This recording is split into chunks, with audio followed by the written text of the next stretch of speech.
I have lost and gained weight multiple times in the last 2 decades, and after spending most of my life obsessing over food and my body, I have learned that there are 3 main components that always need to be addressed before you can get into better shape, whilst also creating a loving relationship to your body and mental peace and freedom around food. I know you want to feel and look your best, and there is no shame in wanting that. You should want that. You should believe it is 100% possible for you, because it is, but we are not going to get there through punishment, through restriction, and through feelings of lack. So in this video, I'm going to give you sustainable action steps and mindset shifts that helped me lose 7 kg since last summer, and it felt like I didn't even try after spending most of my life trying, forcing, controlling, punishing myself to lose weight, and I did not get sustainable results. And now it felt like I didn't even try, but I implemented these steps I'm going to share with you, and I've healed my food noise, and I've created the most loving relationship to my body that I have ever had. The 3 components we're going to be going through in this video are: number 1,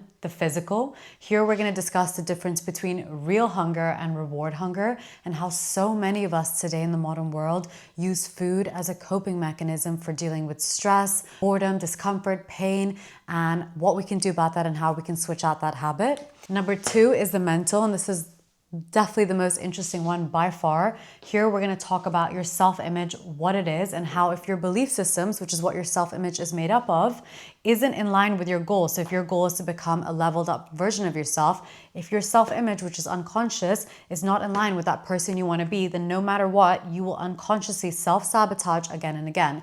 And this is when you might be in a vicious cycle of getting so close to your goals, maybe shedding a few pounds, maybe being a bit disciplined for a couple of weeks, and then you go back to old habits. And finally, number 3 is health. So 1 and 2, completely irrelevant if you don't have your health. You all probably know this by now, but health is the foundation.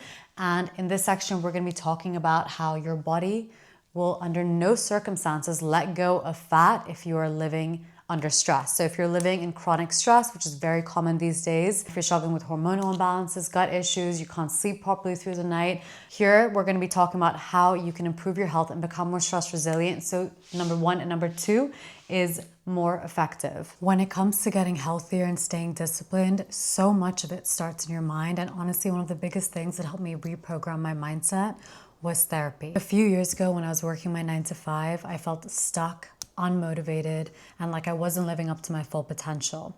That's actually when I started therapy with BetterHelp. Talking things through with a therapist helped me process my thoughts, feel more balanced, and even transform my negative thinking into positive actions, like focusing on my own content journey outside of work. Talking things through with a therapist gave me the stability I needed at that time. That's why I'm happy to share today's paid partnership with BetterHelp. A therapist will listen, ask questions, and help you see things from a new perspective. They can give you advice and techniques to make positive changes in your life. BetterHelp is the paid partner of this video, and they're on a mission to make starting therapy easier. You just fill out a questionnaire and you'll be matched with a credentialed therapist as soon as possible, and if it doesn't feel like the right fit, you can easily switch out therapists anytime at no extra cost. BetterHelp has over 7,000 reviews and a 4.3 rating on Trustpilot, so it's definitely a platform you can trust. If you'd like to try it out, click the link in my description for 10% off your first month of therapy. If you have a pattern of restricting and under eating, then please skip ahead to the mental section. This section is for my honeys who maybe have a pattern with overeating and using food to cope with stress and boredom, and that is something I did for many, many, many years. I lost all discipline around food. I used food to cope with anytime I was feeling stressed. Food really controlled me. I had so much food noise. I had uncontrollable sweet cravings, and it was just no way to live.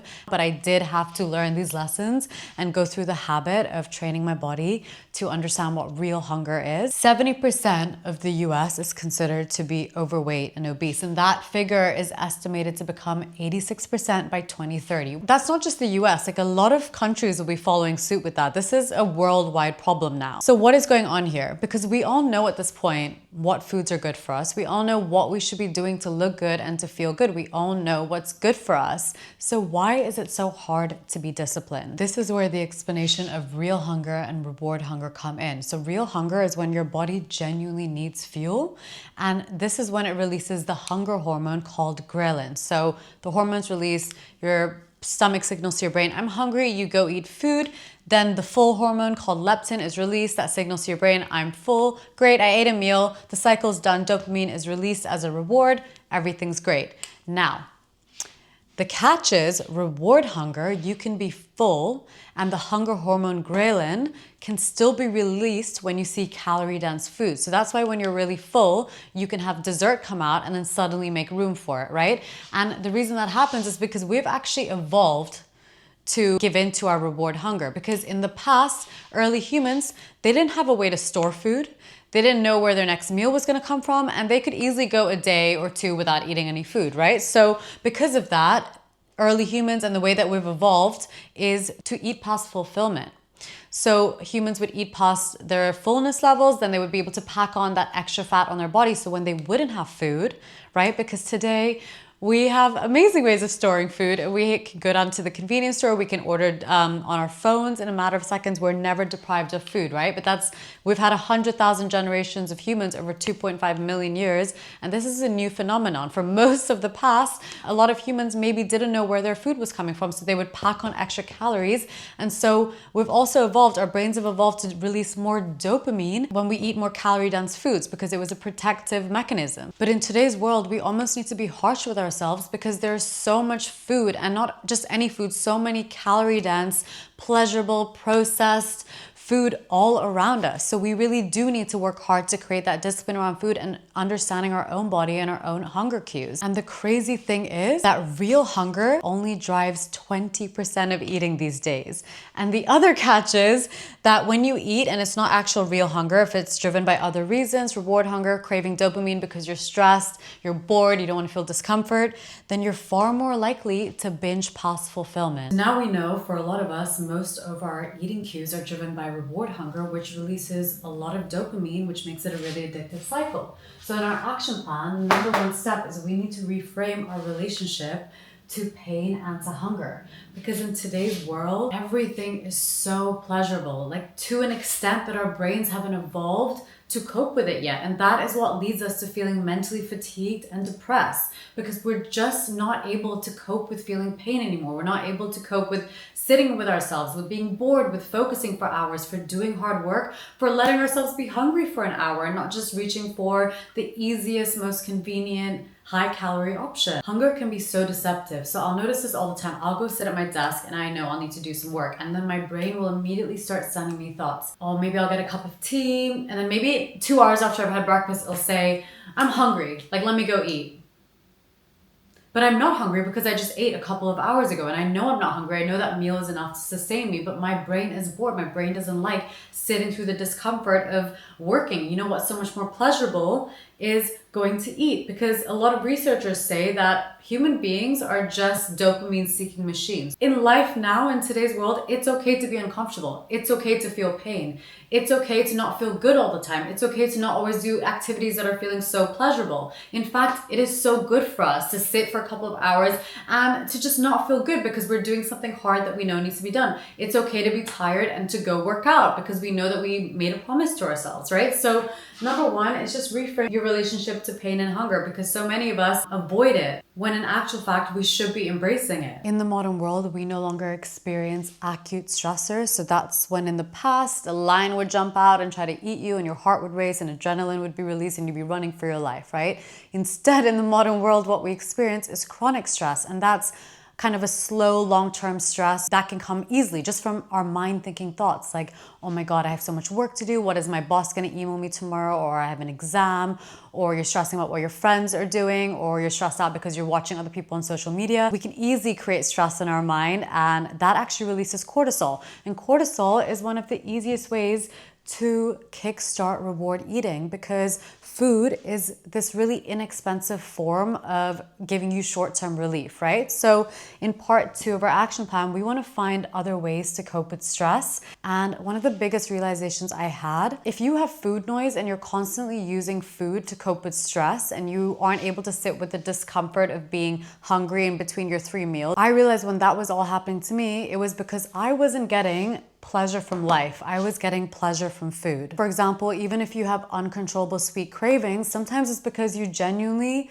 don't have enough sweetness in your life. And so when I started putting myself out there, I started leaving the house more and going to workspaces. I made new friends. I took on new part-time jobs. I realized my desire to eat food decreased so much. My thoughts around food decreased so much because my soul was needing more connection. My soul was needing more purpose. It was needing more fulfillment. If you're not fulfilling your soul's purpose, if you're just denying yourself all your dreams and the things you should be doing, if you're just sitting at home all day instead of going out, these are all things we need. Our soul, our body, our mind, we need connection. We need purpose. We need fulfillment. And a lot of the time when we're lacking those things, one, we're going to feel a lot more stress in life. And two, we're going to find pleasure from food instead, or like other coping mechanisms. And so I started training my brain to not seek out food as a reward.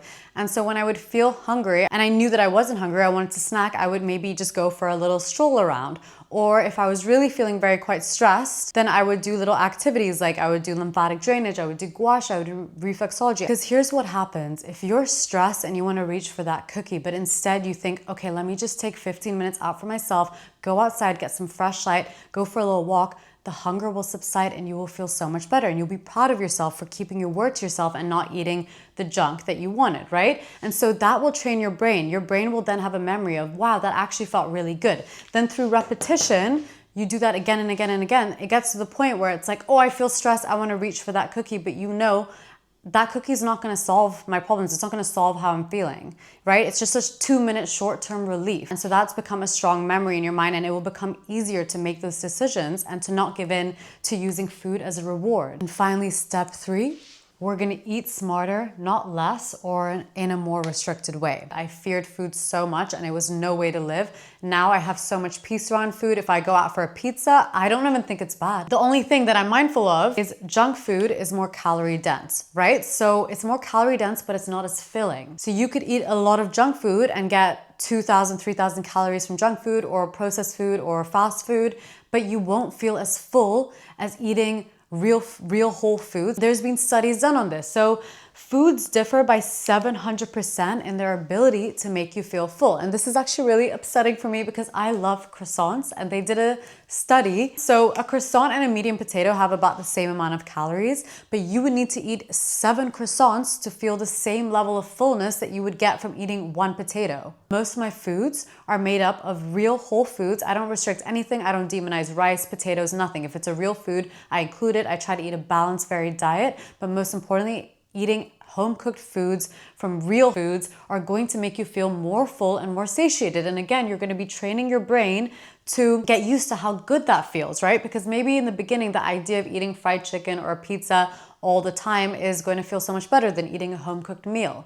But over time, when you realize how good you feel, how you're feeling like you're getting into better shape because you're not overeating. A lot of people end up eating more calories without realizing because they're not eating real foods. They're eating foods that are higher in calories and they end up binging later. Or even if you're trying to be very restrictive with healthy foods and just eating salads. A lot of just like veg and fruit are good for you, but they're not going to be extremely filling. So then you might end up binging later. So it's really important to understand that eating nutrient-dense meals, protein, veg, carbs, all from real food sources are going to help you feel satiated and prevent you from eating junk food. Then junk food and fast food and all the pleasures you enjoy, they can be enjoyed and you shouldn't feel bad for it, but they should always be enjoyed in moderation and as a treat. The very first step to leveling up is understanding the conception of your self-image. And I learned about this in my early 20s and I have never forgotten it. I talk about it all the time. It really changed everything for me and it made me move very differently in life and think twice before I broke a promise to myself. So your self-image is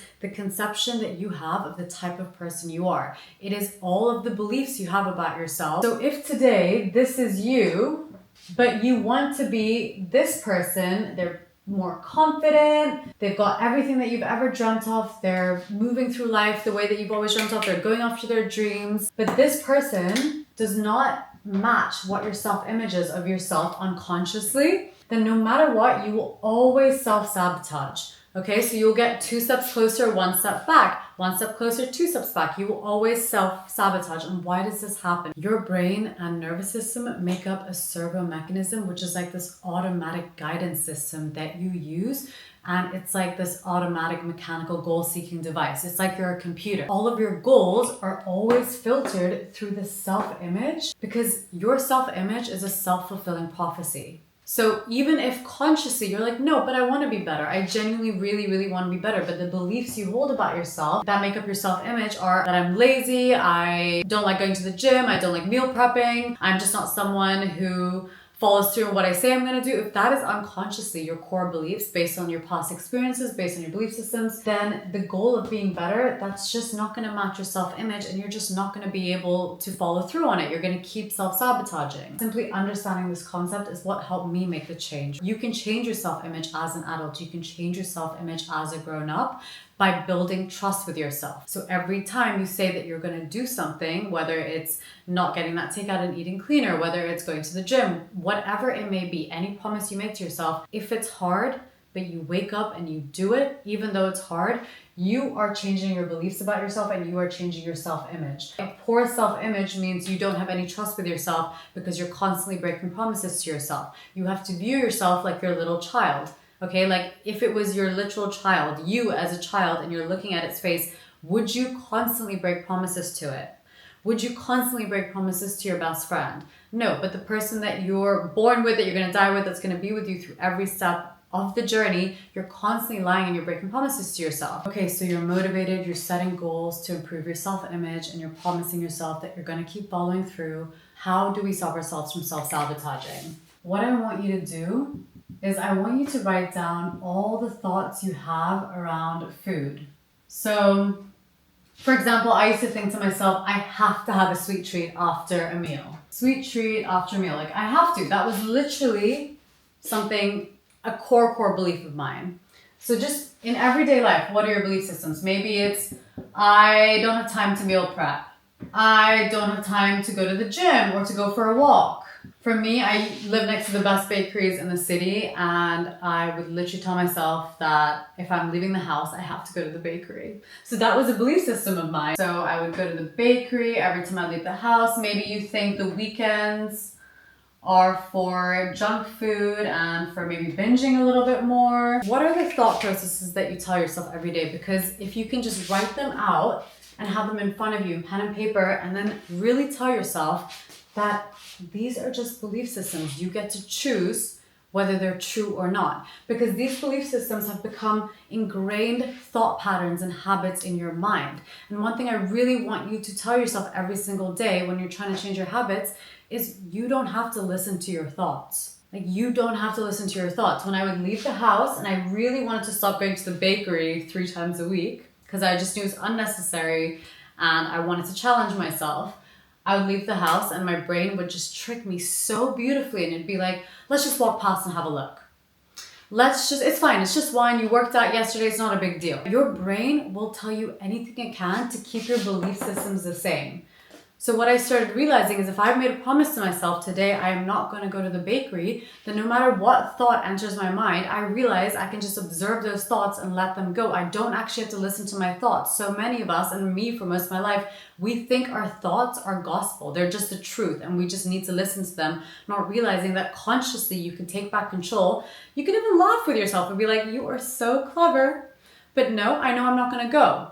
And yeah, maybe it's going to be painful and maybe you'll be fighting for your life, not listening to these thoughts. But what happens when you get home at the end of the day and you kept your word to yourself? You are going to feel so good about yourself and you're going to feel that pleasure, and that is going to be a new memory in your brain. And as we discussed before, through repetition, through creating the new memory in your brain, that is how you change your belief systems. And then by keeping your word to yourself, you increase your self-image, which is increasing trust and respect for yourself. And literally your identity is going to shift into someone who just nourishes themselves, looks after themselves, keeps promises to themselves. That way next time I'm going to do this, I'm going to do that, you literally trust yourself. You, without a doubt, you're going to do it. The last thing I want to talk about in the mental section is perspective, because perspective has changed a lot of things for me. For example, I have always had a little belly, and it used to be a huge insecurity of mine. But recently, one of my childhood best friends, who's also Indian, told me, you know why Indian people or maybe South Asian people are more likely to have bellies and more likely to store fat here is because our ancestors went through so much famine. And that's when it clicked for me that the people who came before us have been through so much, especially women. Women before us have been through so much and would have probably dreamt of the freedoms and the quality of life that we get to live now. And to even think that people used to go through so much famine and my ancestors went through so much famine, and maybe that's why my body tries to protect me, to keep a little bit of extra fat there because it's so scared to go through that starvation again. Like, that just broke my heart a little bit, but also gave me perspective that I don't want to spend my life judging myself and critiquing myself and feeling inadequate because I don't look like an Instagram model or because I'm not extremely toned and fit by society's standards. And the funny thing is, when I stopped critiquing myself after 2 decades of it, when I stopped trying to lose weight after decades of it, when I stopped forcing, controlling, stressing, just literally coming from a place of lack, feeling like I'm not good enough, not letting myself be happy every day, thinking I will be happy when I'm a certain body weight. When I stopped doing all of that and I just started enjoying my life, I started pursuing my hobbies, there was a point where I even had a narrative in my head, which was I'll start posting on Instagram when I'm really fit, when I've lost weight. And I think that's something very common that people tell themselves. I'll do this when I look this way. But I just decided to let that all go. I decided to just go after what I want, put myself out there, be confident in it. And that is when the weight just fell off. Without even realizing it, just fell off. I want you to just give yourself permission to accept yourself and love yourself along the journey, because it is a lifelong journey. Self-improvement and looking after your health, that's a lifelong journey. There's never going to be a destination with that. Start operating every single day of I eat cleaner because I love myself. I love this body that I get to live in. I move my body not just to lose weight and to look a certain way, but because it's so good for my mental and my physical health. I want to be healthy when I'm in older age because I love myself. Change the narrative from lack to love and operate from that feeling, because I promise you, the version of you that it's in the best shape of her life, that's feeling confident, that's how she feels about herself. Do you think that she's moving through life, or he's moving through life thinking, I'm not good enough, like I'm so insecure, what are people thinking of me? No, that's a very common narrative. I struggle with that for ages. But this version of me, the version that did lose the weight, the version of me that's confident, I don't think those things. And just remember, it really is all about feeling. So I used to look at all my clothes in my wardrobe and think, I hate all these clothes, like I don't feel good in any of them. But the reality was I didn't feel good in my body because I wasn't looking after myself. I wasn't keeping promises to myself. Then I would keep promises to myself for a week. I would eat a little bit better. I would move my body more. I just kept my word to myself. And guess what? My body was pretty much looking exactly the same. But because I felt good about myself and I felt good in my body, suddenly the clothes felt different as well. Suddenly I was excited to wear the clothes. I just felt differently in my body. Feeling is the currency of the universe. You want to be keeping your word to yourself so your self-image improves, but so you feel good about yourself. When you feel good about yourself and you're moving from a place of love, you will attract good things in your life. And finally, part 3, health. I'm not going to spend long here, but it is the foundation and it's extremely important to address, because I spent a good part of my 20s struggling with my health, struggling from chronic stress symptoms, not being able to sleep through the night, having hormonal imbalances, every food intolerance under the sun, gut issues, and emotionally, because a huge part of health is the state of your mind. Human beings are so incredible in the sense that we can literally create disease in our body with our mind. So for me, it wasn't just addressing the physical. I did a lot of addressing the physical, a lot of exercising, eating cleaner, obsessing. What I didn't address was the mental.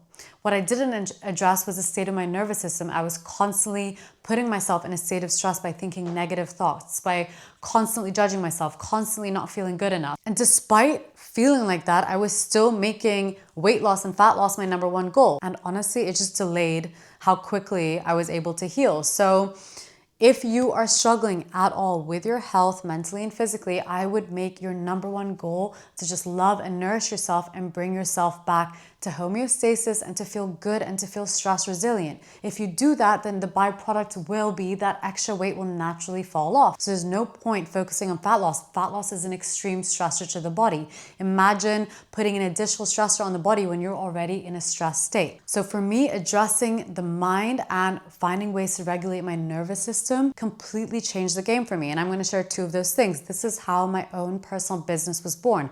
I developed and created these products completely by myself because they completely changed my life. And the number one thing that I learned about that changed everything for me was magnesium. You've probably heard about magnesium, and I'm going to make a separate video on it, but it is one of the most abundant elements inside of your body. It is the anti-stress mineral. As soon as you're stressed, your body is going to use your magnesium stores, and we're meant to replenish our magnesium from water. I like to make magnesium bicarbonate water, but the more magnesium we have in our tissues, the more magnesium we have in our body, the more emotionally and mentally stable and stress resilient we are going to feel. I'm a completely different person since I've consistently drank magnesium bicarbonate water over many years, and it's something I will do for the rest of my life. It's basically just like creating magnesium-rich water, which is the way it's supposed to be. The next thing, which I want to share with you, is lymphatic drainage. Now, I specifically do lymphatic drainage through my gua sha practice and through facial reflexology. When you're stressed and your body's tense, your lymphatic system can't flow properly, and that is your waste management system. That is how your body gets rid of toxins. So you want to be in a parasympathetic, relaxed state to let your lymphatic drainage, your lymphatic system flow properly, and to also get rid of toxins. And it's a great way. People think gua sha, reflexology, lymphatic drainage is just for beauty purposes. Yes, it has beautifying effects, but it heals your body from within. It makes you more stress resilient. It relaxes your nervous system. So for me, these were tools that were extremely powerful. If you're struggling with your health, you're feeling very stressed and overly stimulated, check them out. They might help you too. Otherwise, I hope the rest of the tips were helpful. Let me know if you have any questions. I didn't get too specific with any of the action points because everybody's food and body journey is so different. But these were the mindset shifts that really helped me, and I hope they can help you too. If you're on this journey, then I believe in you. I'm excited for you, and I'll see you in the next video.